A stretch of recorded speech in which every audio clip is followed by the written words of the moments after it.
Oh, it's a good one tonight, boys and girls. Get your popcorn, your favorite beverage, and get ready for the Buddy Martin Show. Because tonight, we got a few special guests joining us at the top of the show. A guy named Urban Meyer, a guy named Steve Spurrier. Yeah, they came in with us earlier today with the great Buddy Martin, a.k.a. my father, my padre. Having a little nostalgic glass from Dad's Hardware. Wearing my national champs shirt. And, make it feel good. What we get, 96. We're going to go to that here in just a minute. First, we're going to tell you about afterwards. Franz Beard's going to join us. Lauren Meadows is going to join us. Nobody tonight. He's playing hurt. And I'm going to be here. And I think we might have one other cohort that may join us. Oh, yeah. Smoke, a.k.a. Ben Troop, a.k.a. 84 Reasons Podcast, a.k.a. The Man, will be on with us as well. So, enough said on my end. Let's do a little business. We'll come back right after this with the interview with Urban Meyer and Steve Spurrier, Buddy and I, from earlier this afternoon. So, get your popcorn.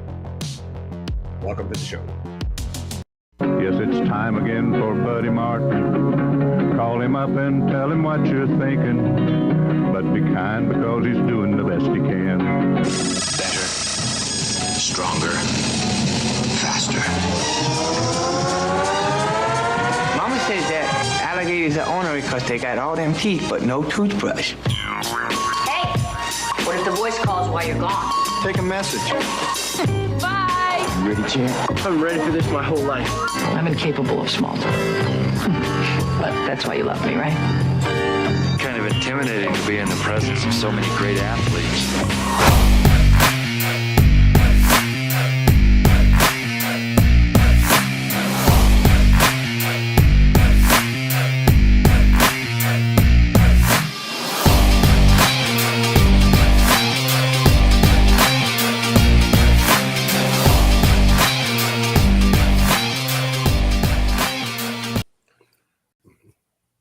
A great honor and great pleasure to be on the program with not one, but two Hall of Famers. Two.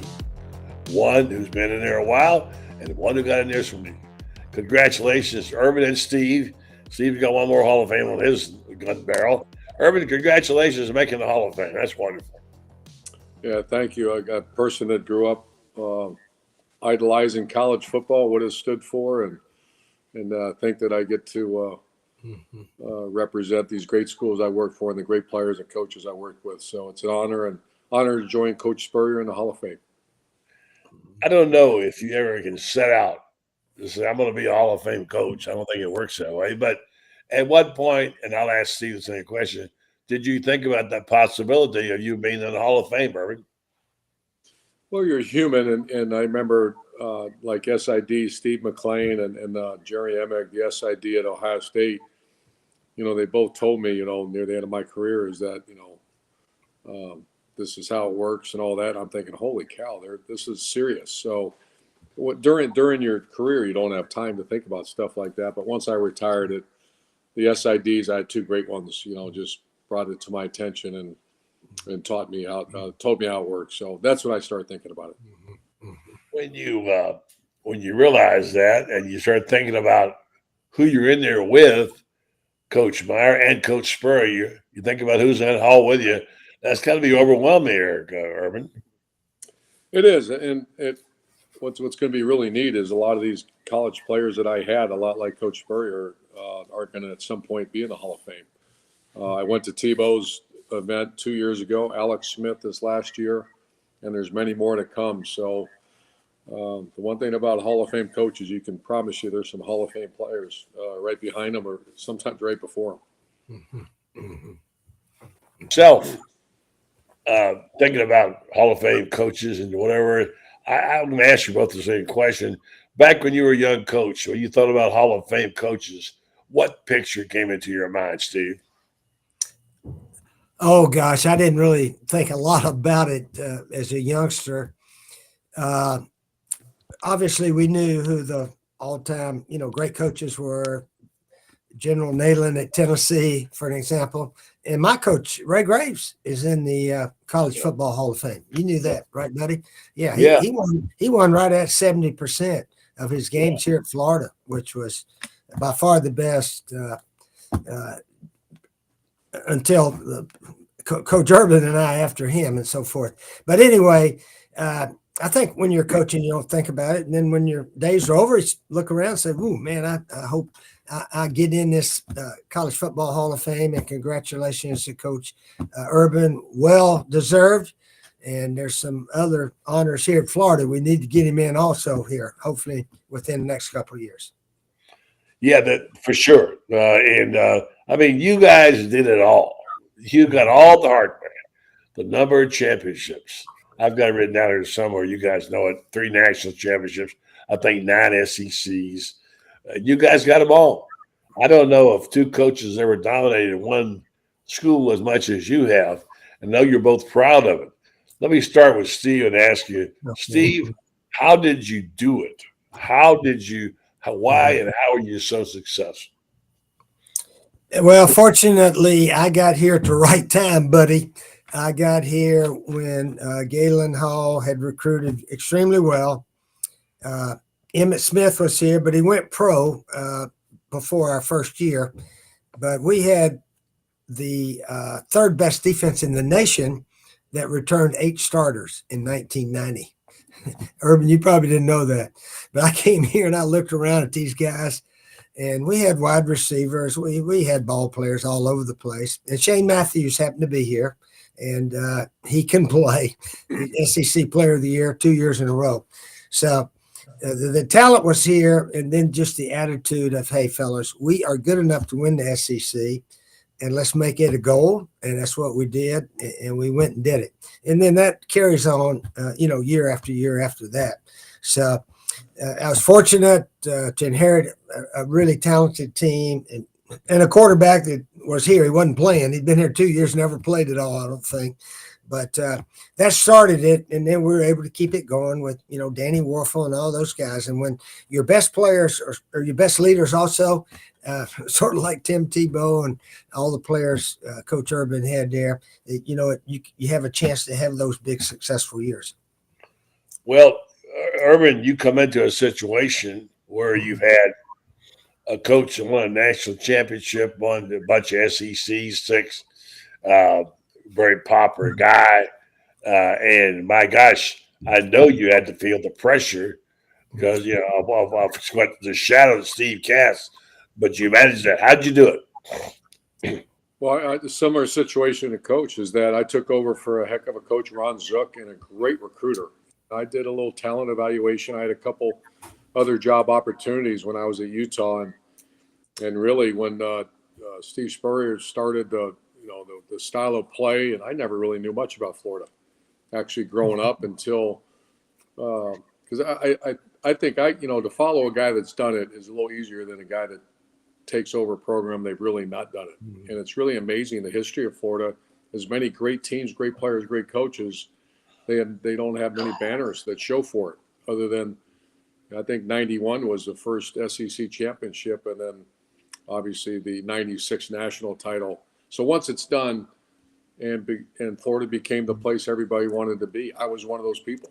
I wanted to be part of that sunshine. The guy from Cleveland, Ohio, watching the Florida Gators play, I'm like, holy cow, they can really do it down there. And so that's when I kind of got interested in. But Ron Zook had a defense that was loaded with talent, a bunch of high draft picks, and we kind of recreated the offense a little bit. And second year, we found a way to go win a title, and then obviously our fourth year, we won a title too. So, but once again, following someone who's done it and proved you could do it, he sets a table, and I think the table's set for the future of Florida. They're going to do it again. Do you think they will return to those days when they were dominant, huh? I do. You can't. I think Florida's too good of a place. It's been done before now, and I certainly will. And they finished strong this year, and who knows? Get a couple good players, a strong quarterback, which they got. Of course they can. Look at Look at some of the teams that came shot up the ranks this year in the college football playoff. Steve always says you can win right away, which he believes, and he did. This program now has perhaps gotten over the hump. It has a young quarterback. I think we're all excited about it. Let me get your thoughts about Lagway, Steve, and then Urban. What you see to him? Yeah. Give me I think he's an excellent player, and he's a good guy, and everybody loves him. I mean, he's a leader. He was only a freshman. Hard to be a leader when you're a freshman. So, but he's got everybody pulling for him, and he pulls for the other players. So the attitude has really much improved around here from the last 4 or 5 years, I would say. But anyway, yeah, DJ Lagway, and now the recruiting and the NIL were guys that have a choice to go somewhere or the other. I think a lot of them are coming to Florida. Of course, it still comes down to the money thing, which is so different now than when Coach Urban and I were here. But yeah, we can match all the other schools money-wise. And so hopefully the players, if the money's close to even, will want to come to Florida. And I think that's happened here within the last year. Lagway, the guy, Urban, that can do it? Everything I see, he's still got a long way to go, because I actually did want to watch him a little bit. I did. I watched the maturity level from his first few snaps to by the end of the season was phenomenal. But the one common denominator of all great quarterbacks is they make those around them better. And that team played, credit to Coach Napier, but also that quarterback. Great quarterbacks elevate the play of those around them, and he did that. Yep. Let's talk about this event coming up at Coach Spurrier's restaurant, which is, I mean, I'd like to be there. I'd love to have my picture made with Urban Meyer and Steve Spurrier. Excuse me. I can go in your stead, Dad, if you need me to. Yeah. You know. I wish I could. Yeah. Anyway, Brandon, you're invited. I'm there, Coach. I'm there. Yeah.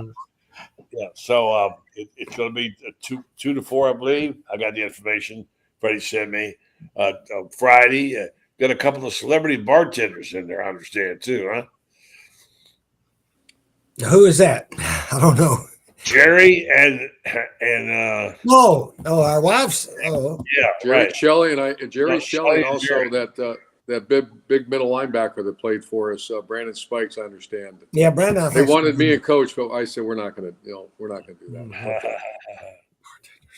Yeah, so on the front side, you're going to sign stuff, and you're raising some money. I think is a donation asked for. I think, but no charge to be at the event, and go eat some of that good food and have some of those great drinks. And there's a special brand of margaritas that they're going to be serving, Urban. Yeah, I invested in a company called Los Landeros, and my friend runs it. And I know Coach Spurrier has a new product too out there that I can't wait to see and be a part of. So I can't wait to see Coach and have fun. It's one of the nicest restaurants I've been to. I love going up there. Gentlemen, I'd just be remiss if I didn't ask you. I've been excited all day about this interview. So if you don't mind, I just ask one question to you both. How critical to you both is winning to the identity and legacy of a college football program? I've heard you both talk separately about how the importance of winning was to you as a coach. Coach Spurrier, to ask you first, how important was that to you as a head ball coach? Well, obviously, when you come back to your alma mater, which I did, it was extremely important for all Gators. And we had some wonderful years there. We didn't win it all every year, but we came close almost every year. We had a whole bunch of good teams, and attitude and all that kind of stuff was really good. But anyway, we're hoping to get back to that. We're hoping to get back to 7-5 is not the greatest year we've ever had. You know, one of those 10-2s, and hopefully even better, get into the playoff and all that kind of stuff. So I think Billy Napier can do that. I think he's got a good setup here and so forth, and recruiting. And as you know, momentum, once you win, it leads to more winning. So we're hoping and believing that can happen. Coach Meyer, same question. How critical is winning to the identity and legacy of a college football program? Well, it is the identity, and for whack jobs like me, I mean, it's whether you eat or not, whether you sleep or not. And that was you coach at places like Florida and Ohio State, where winning is not only expected, it's demanded. It occupies every second of your life, and following Coach Spurrier, who set the standard. I think every person that will ever coach at Florida will know that standard's there. All the SEC championships and the style of play and the swamp. I mean, that really wasn't there until Coach showed up. And now everybody has to live up to that. And they have to. That's just the way it is. That's not going to change. I said that about the Ohio State fan base. People are all over the fan base. And I'm like, I don't get that. I mean, that's the fan base is the bloodline of your school. I mean, you start criticizing fans, you got a problem. You want the fans to be there, because I've been in programs, and so as coach, where fans, it's not that important. It's really important in Florida, and it's really important at Ohio State when I was there. Speaking of Ohio State, you said last summer this team is loaded. They can win everything. You put it right out there. And they stumble out of the gate, but now they look like they're playing to their potential. They're favored to win the game against Notre Dame, which is a little bit of I guess, above it for you because you like Notre Dame too. But nonetheless, how good is Ohio State? And Ryan Day, has he got his magic back? I think the roster, and I said this in the summers, might be the best roster I've ever seen. They're too deep of skill. Not only will be in the NFL, they'll be starters, impact player. I went through it the other day, and just kind of because I work at the Big Ten Network too, and I've never quite seen when you have two tailbacks that are potential first-round draft picks. You have 4 receivers that are potential first-round or 4, and the best player in America is a freshman. They had some issues with the offensive line with injuries, lost a first-round draft pick, but now they're playing much better. And then defense, it's one of the best defenses. Their entire secondary will not only get drafted, they'll start in the NFL. And I've had some great teams. I don't know if I've ever had one like that, where you have, the first string, all skill, and potentially most of the backups will be impact players in the NFL. That tells you, and they're all veterans. They came back for one reason, and it looks like it's going to happen. Well, Coach Urban, what was your record against Michigan? 7-0. Okay.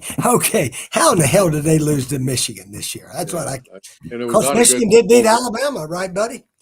Yeah. That was amazing. I still, it was. Both of y'all did great. They were saying, "Oh gosh, it's Michigan," instead of Michigan's just another team. I don't know. It seemed like they put Michigan on a pedestal. Man, they're going to be hard to beat, and it turned out they were very hard to beat. But I was at that game too, Coach. I was at that game, and it was hard to explain because that was not the Wolverine team a year ago. Yeah, it was a great team. This one was not. It was a good team. Obviously, you said, they beat Alabama, but they sure did. I still don't know how that happened. Yeah. How do you see the game working out between Notre Dame and Ohio State, Coach Meyer? I see, just because they're a well-coached, gritty, tough, real tough team that Al Golden runs a defense. You just don't see missed assignments. You don't see blown coverages. You see the proper run fits, good tackling team, and really good players. But they have also been banged up on defense. So I think they're going to keep the ball in front of them, not give up big ones. And then on offense, the problem with Notre Dame's offense is the running back's banged up. Jeremiah Love, when he's healthy, he's as good as there is, but he's only had 16 carries in the last 2 games. And so I see it's a close game until the late third, fourth quarter, and I think Ohio State's skill, just the wear and tear, will bust loose a couple of times, and it'll be a 8 to 10 point win for Ohio State. Coach Spurrier? 2 touchdowns at least, Ohio State, unless something fluky starts happening, and it can happen, as we all know. The underdogs win a lot in football, but when you look at both teams, Ohio State's a 2 touchdown favorite. Doesn't mean it's going to happen, but that's the way I see it right now. Final question. what kind of product do we have here now after 1 year of this system? Is it going to make the game better? Do you think, Urban? The college football playoff? Yeah, no, just I think it's been tremendous. I think it's been one of the great things that's happened to college football. I wish it was there when I was coaching because we had some teams that our 2009 team that lost to Alabama. If we would have had another swing at them, I would have loved to have that. And then the same thing with 2015. That 2015 and 09 might have been the most talented teams I've ever had. And you had one loss and you're out. And I'm sure Coach Spurrier feels the same way. We had some The best thing is, somewhere. Coach, the best thing is the best players are playing. Because the bowl games, they started not playing. All these great players would, get ready for the NFL. Now they're all playing, which is great for the game. But I do agree with some of these writers that said it's going too long. I mean, we're in college basketball season right now, and to wait so long to play these games, I think maybe right after the season, let's get into the playoffs, and instead of teams taking weeks off and this, that, and the other. I don't know if 12 is the right number. I always said 8 was a good number. I mean, usually you can see 8 teams that have a chance to win it all, and that's about it. And then you could squeeze it down maybe a couple of weeks, something like that. But I'll tell you what, everybody's watching and everybody's fired up about it. So there's something about a playoff that we all want to watch. All right, Coach. First of all, congratulations again, Irv. That's a wonderful award, being named to the Hall of Fame. And I'm glad you're in TV. And Steve, congratulations on the success of your restaurant. You've been knocking it out of the park. Awesome. It is. This event coming up on Friday is a great opportunity. Here you are, your 2 Hall of Fame coaches. Go out and say hi, give a little money, and take part of the event.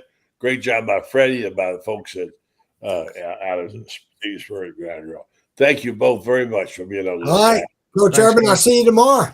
That's Thanks, tomorrow, Steve. I'll see buddy. you tomorrow. Thanks, buddy. Tomorrow, 2 o'clock. 2 o'clock.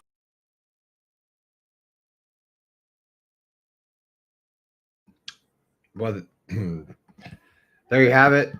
Well, there you have it, everybody.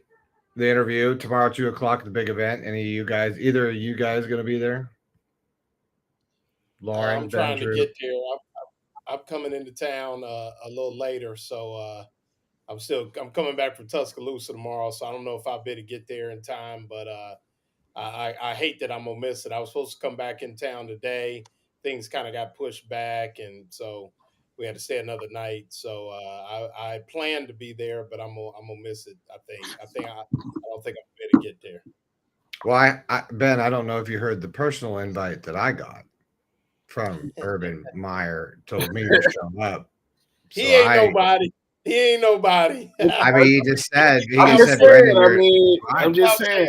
I mean, Shelly's pouring drinks. I mean, and so's cloud chasing. I mean, name dropping.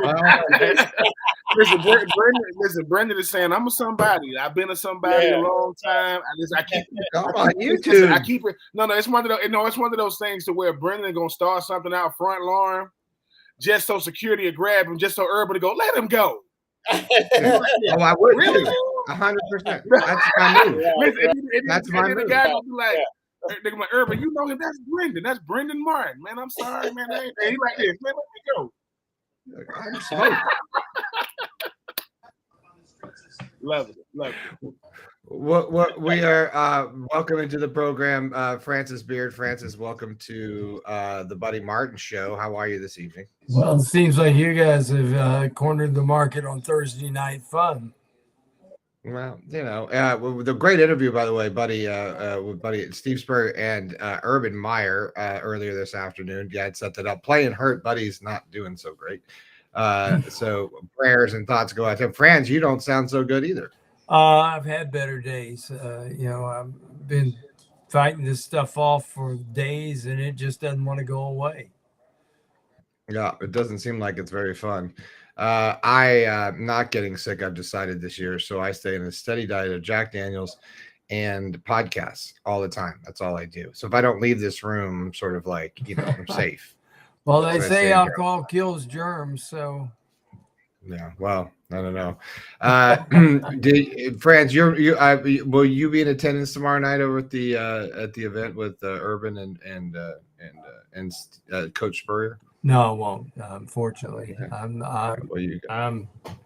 I'm here in Tavares, Florida, holding down the fort. I'll be in I'll be in Gainesville Saturday to watch the Gators start a new winning streak against the Texas Longhorns, and it's going to be righteous. I was as unimpressed as I was with Florida's first half. I was truly impressed with the fact that these guys just hung in there and fought their way back. To be 19 down and you end up losing by 1, that says a lot about your team that they came back like that. So I was very, very pleased with the comeback. I'm not happy at all with the first half, but my gosh, this guy Caleb Grigg on 3 of his 4 3-pointers, I mean, he almost got mugged and he still hit him. That's what you call being in a shooter's coma. And he was in it. It's kind of like Ben Troop used to be in when he was catching passes against Georgia and leaping over people. He was in a football coma, and he just, it didn't matter. Somebody was going to get hurt, and it wasn't going to be Ben. Oh, and listen, I mean, back in those days, buddy, when I could just eat candy and not have to worry about calories or whatever, and the nutritionist comes in and she's telling me, it took Coach Zook telling me the next time the nutritionist asks you what you eat and you look at her and say, "Why you in my business?" You're gonna get in trouble. I'm like, "Why she asked me? What you want? I'm on campus. I eat Chick-fil-A and Gator Dining. What you think I'm eating? What you think? I'm not going on. And at Gainesville ain't like it is now. Lauren now. Lauren, they be like, "Lauren, where you want to meet me at? Do you want to meet at Whole Foods? Do you want to meet at PF Chain? Where you want to meet at?" It's just a different world in Gainesville these days. That's all I'm saying. You guys, you look back on what you guys used to eat and look at the dining hall they got now. I mean, that is a dining hall experience now, because they will basically tailor it all to whatever you want.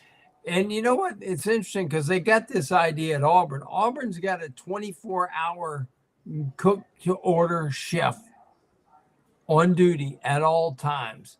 I mean, and the cool thing about it is it keeps these guys from saying, well, gee, it's 11 o'clock at night. I got the munchies and I got to go out and looking for something to eat. And then all of a sudden I run into somebody who says, well, we could always go down to the club and nobody's going to notice if we have a couple drinks and this and that. 2 drinks leads to 3, 3 drinks leads to 4. And next thing you know, you've screwed everything up. You screwed up your life and the life of someone else. So this is a great idea, what they've got going on at Auburn. I hope that they will do this at Florida as well. 24 hours, 7 days a week, a full-time chef on duty. Keep these guys on campus to where they, give them reason to stay close to home and not get out. Everybody wants to have some fun too, but you can have too much fun. Ben, you play with a couple guys that like to have a little bit of fun. Well, yeah. Listen, if we would have had a 24-hour, we would have put that chef to the test now. I'm trying to tell you.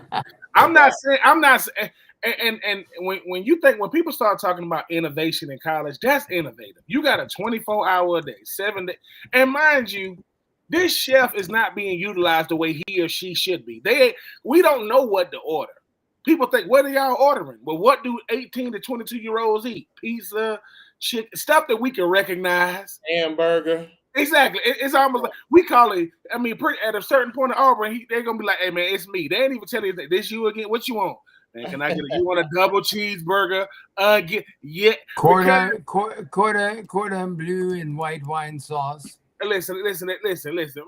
Most players in college couldn't tell you the difference between Eastern time and Central time. You think they know about ordering food for real? But those type of things to me are important because you said it, friends. anything that's gonna keep you close to campus. Like, listen, moving off campus is the most underrated experience there is in life. Like, cause you thinking you doing something, and that refrigerator is bare. At least me and mine, the Max Starks wasn't nothing in there, but stuff we got off of campus. Well, hell, no wonder Max Starks would eat a side of beef a week.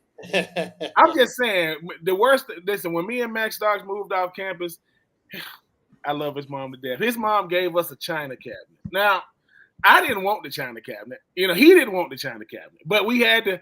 This china cabinet weighed 1,000 pounds. This was it took about six of us. That's that old school. That's that good wood. It took about 6 of us to get it upstairs, and then when we got it upstairs, I don't even know what we had in there. I'm like, dude, who gonna decorate this stuff? We ain't got no money for no. Now nowadays, I've seen like Vernell Brown III. I've seen them. They living in luxury. Yeah, well, you didn't want to see the inside. Our rooms had beds in it. Living room, well, that's a different story. We had a china cabinet and we had a fake desk with a computer that had no internet access. I don't even know why I was in there to this day. So the 24-hour chef, I think, is brilliant. I think those type of things are the type of thing because when we was in college, we had a place called 5-Star Pizza in Hungry Howie's. And 5-Star Pizza, you can get a. I ordered that the other night. You could get a large 5-star pizza for about $6. A full large. Now we were ordering, and I say we as like the 2000 freshman class, we were ordering so much pizza that they called Coach Spurrier.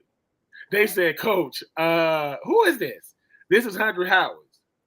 Are y'all feeding them? Why? We got about 60 orders a day. We get out on the field." Coach Spurrier said, "To you, Hungry Howard, breath still they had because Hungry Howard's got that sweet potato sauce, the tomato sauce, man, and they were cheap. We was out there, and Coach Spurrier told us, listen, stop ordering from Hungry Howard's. That lasted about a day.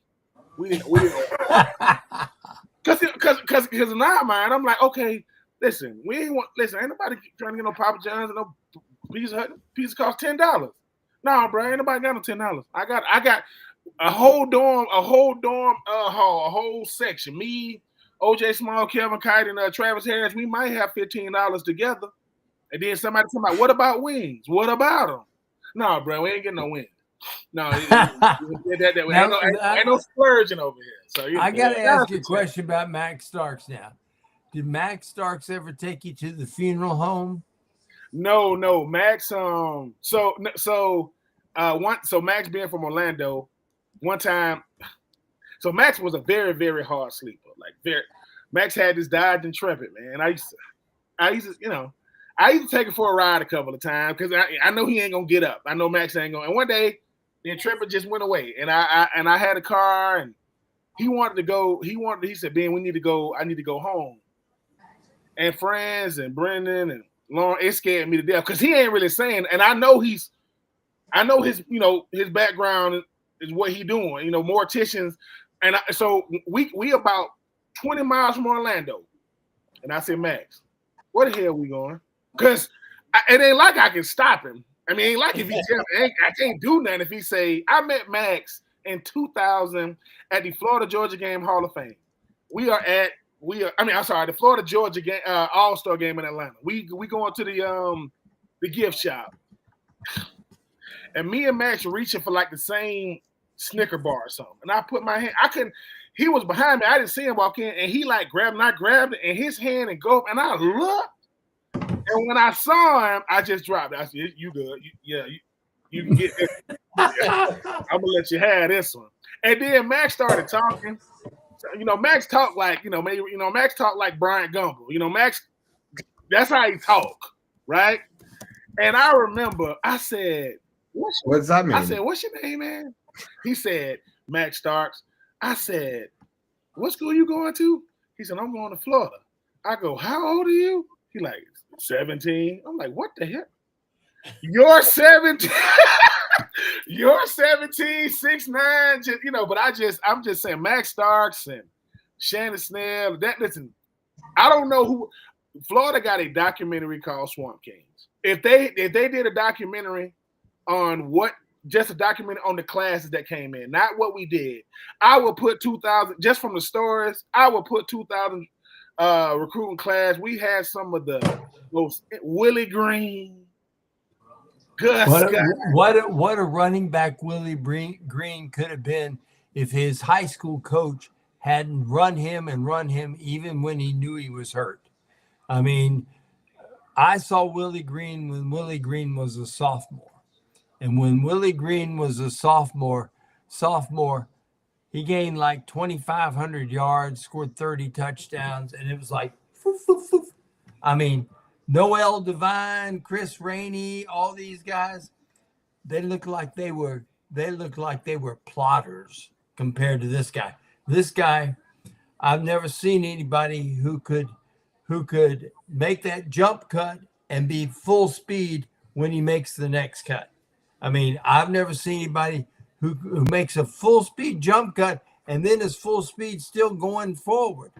And Willie Green could do that stuff. And it's absolutely, despicable what his high school coach did. I was so touched when Willie Green's a senior and Steve Spurrier lets him, score a touchdown. That said something. He was. I mean, these Florida football players, man. We watching a high school show, and I'm like, and I said, whose jersey is that? They're like, that's Willie Green's jersey. Like, what? Like, yeah, they retired I think they retired his jersey while he was still playing. In high school, they did that. Like, some great, like, and then, you talk to, obviously I'm always partial, to Georgia high school football. I'm pretty sure Lauren partial to Ohio high school football, right? But per capita, because I don't know how big Ohio is. Florida is like a universe. Good God, Florida's huge. Per capita, Georgia got some. Georgia got some really, really, really, really good football players. And then you come to Florida, and you hear players doing stuff in 1 year. Like, man, what position you play? I play running back. What you had? Oh, I had 4,000 yards and 60 touchdowns. You had that in 1 year? Yeah, I had it as a junior. I was better as a sophomore. It's just, this stuff used to blow my mind. You come into college thinking I had a pretty good year. I had 30 catches and 700 yards. Man, these dudes be like, yeah, I had like 150 catches last year, but the coach was hating on me. I'm like, what type of? I mean, and like I said, it's like Florida high school football is just. I played with Reggie Vickers, who came from the muck, who never really saw no time in Florida because of all the players, that were there. I played with Riche, may he rest in peace. Then I go to Andre Caldwell, and there go Taylor Jacobs, and there go Jabbar Gaffney. Jabbar Gaffney was they used to have a freshman locker room. Jabbar Gaffney was in our locker room for about 2 days, and then he was over there in the big locker room. And then they started throwing Jabbar the ball, and I said, "Who the hell is this?" It's just like, and then they go Alex Brown. It's just 2000. Jabbar Gaffney is involved in probably the greatest play in Florida football history. The ball is snapped over Rex Grossman's head. He manages to get a finger on it and just tip it, and it goes whoop whoop whoop. He runs back to the ball to the 25 or 30-yard line, picks the ball up on one bounce, turns and throws, never looks where he's throwing. And it is a perfect throw to Jabbar Gaffney in the corner of the end zone, and that's against Auburn. And that game, there's never been a play like that in Florida history. And all of a sudden, people who are doubting Rex Grossman are saying, oh, wait a second here. This guy can flat out play. No kidding. He wins. Trust me, 2001, he should win the Heisman Trophy. They gave it to Eric Crouch of Nebraska. The N stands for knowledge on the helmet.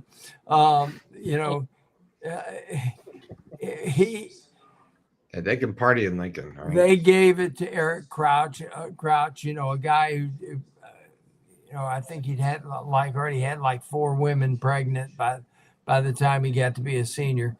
Not Derrick Henry, though, holds the record here in Florida. Not Derrick Henry, Travis Henry. Travis Henry holds the record here in Florida, and probably holds the record for all of professional sports. I think at some point in time he had like 25 women that he had impregnated. Oh yeah, I played with Travis Henry. I didn't know he had. I didn't know he. I mean, like I say, you know, when you a professional football player, and they used to tell us this in college, we used to have coaches that could be honest with us. And when I say honest, I mean honest like this. They'll come in a meeting and they ain't talking about Tennessee. They'll say, "You're not handsome. You play for Florida." They'll be like, "What? You're not handsome. You play for Florida." They'll say, "Raise your hand if you've ever had a beautiful woman in your life. Put your hand down. That's never happened in your life. But you come to Florida and you think you're attractive." I get to the Tennessee Titans. I played with a guy named Ben Hall. Ben Hall was like the number one tight end coming out of 2001. He went to Clemson. He went to Burns High School up there in South Carolina. He said something that I agree with. He says, "Ben," he said, "money can do things that only money can do." And he pointed across the locker room and he said, "I'm going to show you two people." He said, "There go Keith Bullock and there go Travis Henry. Do you think women come to the games and go, 'Travis, Keith'? No. Keith makes $8 million a year. Travis makes $10 million a year. That's what money does." And when he said it, the whole locker room bust out. Because it is true. It is so true. It's almost like when I found out Travis, listen, Travis, you know I love you. Travis had a fan club on at like to training camp. It's all his baby mamas and his girlfriends. And I'm like, these are some beautiful women. And I go, ain't no way that's happening without. And I'm not trying to act like I'm the most, handsome person in the world, but in the words of my partner B Hall, I know I'm attractive when I see it. When I see it, we know it. Brendan know it. Lauren knows it. Even it, friends. And when I listen, Travis Henry had impregnated something like 25 women.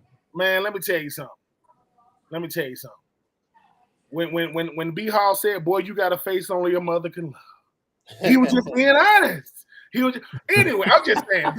Listen, when we was in college and them coaches used to tell us stuff like, they'll say, "Them girls want tickets," and we, "That's not true." They'll say, "What are you?" "I'm a freshman. She's a junior." So the ones that used to give her tickets, they no longer, they've moved on. Now she's still on the 50-yard line because of you. And I'm like, and she's right there going like this, and she's saying, "You don't even play." That girl wanted. She say, "So if you don't play and you got her tickets, she's coming to see Jabbar. She's coming to see Taylor Jacobs. She might even be here to see Rex. She ain't here to see you. Why? Because you don't play, son." I'm like, "Yeah, but coach, hey man, I'm just saying that's those cameras they need to turn the cameras on in these meeting rooms. You want to hear the truth for real? Go to an offensive line meeting room and listen to any offensive line coach tell a football player. He'll say, "Listen, son." He'll say, "Your mom and daddy spent a lot of money on you to get you in this position. Now you embarrassing the whole family." Embarrassing. They'll tell you that, and I'm like, "That's how they talking here?" Like, "Yeah, man." He said, "I'm not going to. I can't tell you everything they said in them rooms, but they did tell a young man. They said, 'How tall are you?' He said, 'I'm 6'9". "How tall is your mom?" "She's 5'1". "How tall is your dad?" "He's 5'5". "Your daddy's 5'5". "Yeah." "And you 6'9". "Yeah." They went, Sure, that's your dad." The little guy we saw last Saturday? "Yeah." Mm-hmm. You look nothing. Now, Ben, I got to tell you something too, and maybe you guys have seen it, but you go in on I-10 and you're going into Houston. You got to go through Beaumont first, and just outside Beaumont, you look there on the left side, double deck on both sides of the field, a double deck football stadium. And you start thinking, what college plays there? No college plays there. That's the Beaumont, the BISD, the Beaumont Independent School District. That's their ball yard. Double deck, both sides, AstroTurf, 2 video boards, giant ones at both ends of the stadium, skyboxes. That's high school football. Now, we don't take it. We have good football here in Florida, but they take it seriously in Texas. Oh yeah, Texas is, but at the same, but they take it too serious though because Vince Young won a state championship, right? Vince Young won a state championship in high school. Vince Young got drafted in 2006, right? Vince Young comes to the team. Jets won, number 3 overall pick. Jets won that Rose Bowl. That national championship was just epic, right? So, like a lot of people do, people go through and see what schools people go to. They go through the program, see what school you went to, and how old you is. How old are you? So, Vince Young's looking. He get to my name. He come up to me. He go, "True." I go, "Yeah." He said, "This your 3rd year?" I go, "Yeah." He said, "But you was born in 82. I said, "Yep," and you were born in 83, and you had another year in college. What the hell going on, Vince? He looked at me like he was confused. Like, wait a minute. He says, I remember him saying, "True, did you graduate early?" I said, "No, I graduated on time." No, I did not graduate early. Vince Young was born a year after me. He had another year of eligibility at Texas, and he left early. I said, "Vince, you were a professional student at UT. You just could hoop." and to this day, it just confuses him. He said, what did he tell me? He said, a lot of people graduate at 19. I go, "No, the hell they don't. At 19 in high school? No, No, at a certain point, it's time to move on. You know what I'm saying? Like, because when he said you graduated, I said I graduated at 17. I turned 18 my freshman year. I said when I'm in college, boy, you just getting to high school. You doing some crazy stuff. He was like, look. I said, Houston is a big city. I love Vince Young. VY know he the homie. But it's like when I saw that 83, I said, he said ain't nothing like winning a high school championship. I said, yeah, but it ain't that serious. I mean, when you 20 years old, you 20. Talking about we ran the boys. He got a good. I'm just saying. He got a good restaurant. Got a good restaurant in Austin. I heard about a Vince Young Steakhouse. I heard it's nice. We hit that in Austin. Shout out to Vince Young Steakhouse. It was like but you know what? The best food. He got me for a grip. He got me for a grip, but it was good. The best food in Austin, Texas. You got to go across the Colorado River into Bubba Land. There's a place called the Broken Spoke. And you can tell it's the best one because you will never see more pickup trucks. It is like, it's like they're having an auction on pickup trucks there. And that's how you judge in Texas. That's how you judge good restaurants. Good restaurants have the most pickup trucks outside of them. And you go to the Broken Spoke, they got that. And the band, they got a dance floor and everything like there where they do the 2-step. And the band, just like the scene in the Blues Brothers, they got the chicken wire in front of it so that people, when they throw their beer bottles, the chicken wire catches it. But the best food in Austin, Texas is there. Trust me. And you can go to 6th Street and all these really fine eateries there on 6th Street. You can go to 6th Street on Sunday morning for brunch, eat outside in the good weather. Maybe if you're lucky, a grackle won't poop on you or your food while you're eating, if you're lucky. But the best food, you got to go across the river over into Bubba Land. All right, well, I'm done with the pooping food, and I think it's all done. It's delicious. It's making me hungry, and I don't want to eat after this late because I'm watching this attractive figure here.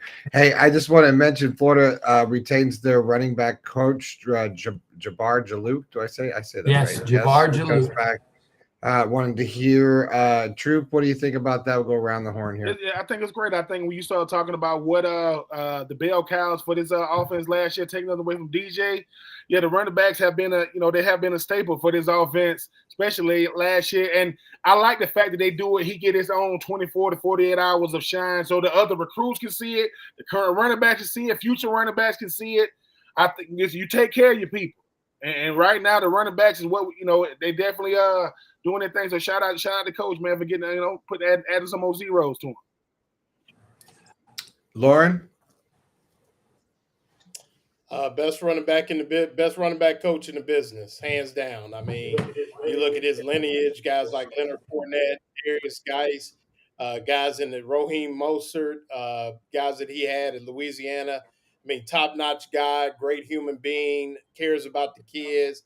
And anybody that's been at practice, you don't hear a lot of yelling at a Florida practice, but you hear one voice every practice you go to, and that's Jabbar Jaloux, great recruiter, Broyles Award nominee for the top offensive, top assistant coach. Yeah, I mean, that was a no-brainer. I mean, that's Billy's guy, and I agree with Ben. Give him his couple days of shine before they sign the other guys. It's well deserved.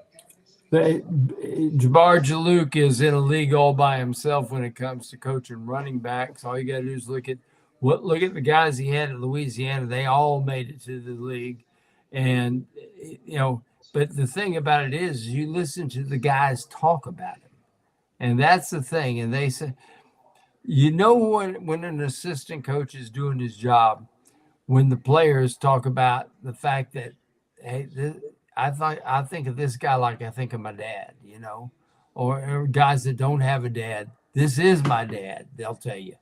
And he impacts people, and the people want to play as hard as they can for him. And that's his big secret.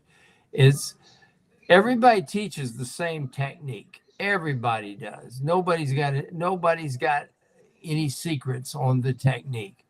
What makes guys great assistant coaches are the guys that impact the lives of the players, because those guys, make a Ben Troop want to play as hard as I possibly can for this guy. Head coaches who do the same thing. There's only so much stuff out there that's new every year, and like that. It's the stuff that's like that. That's the stuff about impacting you as a human being. And, I guarantee you two guys played college football, and I guarantee you remember you remember the coaches that impacted your life, that made you think, I want to do the right thing because it's the right thing to do. I want to do the right thing because this coach would be disappointed in me if I did not. And those are the guys you remember, and those are the guys you would run through a wall for. And now it's about how much you're going to pay me, dog, because these guys. I was watching an interesting interview the other day about a former NFL player saying, "Man, do I got one more year left of eligibility? Because I think I could make more money playing college than I could playing pros." Carson Beck, Carson Beck, $4 million? Come on. That's more than Jalen Hurts. Now, Jalen Hurts got a lot of upfront money, but his salary is only like $2.5 million a year. And you tell me, wait a minute. You're going to tell me you're going to pay me to stay in college longer? I mean, dude, I did it for free. No, I mean, I was on the 11-year plan myself. I mean, I don't know about you guys. Ben talks about graduating on time. For me, on time meant, however long I decide to stay in school. That's on time. And one thing you will learn, and I guarantee you, Brendan, you can know this, and I guarantee you guys know it too. You can go anywhere in the world and don't leave a forwarding address, and the Alumni Association will find you and ask you for a donation. You don't even have to leave a forwarding address. They will find you. It's uncanny. It's like an ex-wife. They'll find you like child support. Child support. Just like your ex-wife. When you got as many alma mater, go find you, dog. Trust me, she finds you and stuff. Hey, they can find when you. you got as many alma maters as I got, that's a lot of mail. Change my name. Gentlemen, we're going to wrap it up a little early tonight. I want to say thanks to Buddy Martin and all of our guests and you guys for coming on. Buddy's playing hurt tonight. I'm going to go check in with him, make sure he's doing all right. So send some thoughts and prayers out to the Budro. Make sure he feels better. Lauren, get home safe. Troop, we'll talk to you soon. Quick, go ahead. Just to interrupt, I just got a text from Freddie Weeby just to make sure that everybody knows the event is from 4 to 6 p.m. tomorrow, not 2 to 4. So, Yes, yes. So the event, I think Urban had referred it to from 2 to 4. The event tomorrow is at Spurrier's Gridiron Grill, and that will be from 4 to 6. And it's open to the public and all that good stuff. To come down, Urban Meyer and Coach Spurrier will be down there signing books and all sorts of stuff, right, Lauren? Yes, sir. Yes, sir. And I think they're gonna have a guest mixer, none other than the real hero of the Urban Meyer family, Miss Shelley Meyer. So yeah. Oh yeah, they're gonna That's guest part of bartenders it. with Shelly Meyer and Coach Spurrier's wife, Oh, Miss Jerry. Joni mixing too. Okay. Yeah, Jerry's gonna be so I'm gonna Jerry, excuse I would be no, it's all right. It'd be cool if Joni was me. mixing. I'll be down. No, I'm gonna go down there and hang out with Shelby. I mean, screw Coach. I'm gonna go hang out with the girls. I would drive from Tavares to see Miss Joni mixing. No doubt. I think I would try. Mom, Joni wasn't a drinker now, so she'd tell you I'll go to bed, church sometime. Yeah. All right, well, guys, thanks for coming in, and we'll talk to you soon. I'm sure you all picked this game, the championship game. I don't know if you guys are going to be on Monday. I don't know what your all schedule is, but is anyone picking Notre Dame? No. Franz? Yes, I am. Yeah. Yes, I am. You and Lou Holmes. And let me tell you the reason I am is because Will Howard has put together more good ball games in a row than he has combined in his lifetime, not just in a row. And at some point in time, he's going to screw up, and this will be the time. Well, we'll see. Urban and Coach seem to think. Yeah, I know you had it wrapped up. Yeah, we all know what your deal is. Urban Meyer sure thinks that that's one of the best teams ever assembled. So it will be fun to watch. I don't think the Domers got a shot. So I think it's going to be a couple big plays. It's going to be like 14-0, quick. So. Gents, we lost. I guess we got an Irish goodbye from our boy there, Ben Troop. But thanks, Ben Troop. Thanks, Lauren Meadows. Thanks, Franz Beard. We will talk to you next week. Have a good. It is Friday tomorrow. Yeah, we're not on tomorrow, and I don't think you guys are on our morning show. And speaking of the morning show, check it out tomorrow 9 a.m. Paul Feinbaum is going to be on tomorrow morning with us at 9 a.m. With Rob Brown on SEC Sidelines right here on this station. So tune in tomorrow morning, Paul Feinbaum, 9 a.m. Eastern. I mean, we just got them lined up here, guys. We got Spurrier, Feinbaum, Meyer. I mean, we do it all the here greats. at Brendan Martin. That's right, Brendan Martin. What's that, Lauren? You're muted. You're muted. I want to give my man Todd Merg signing in and said, "Go Buckeyes." Former Ohio State staffer, good dude, man.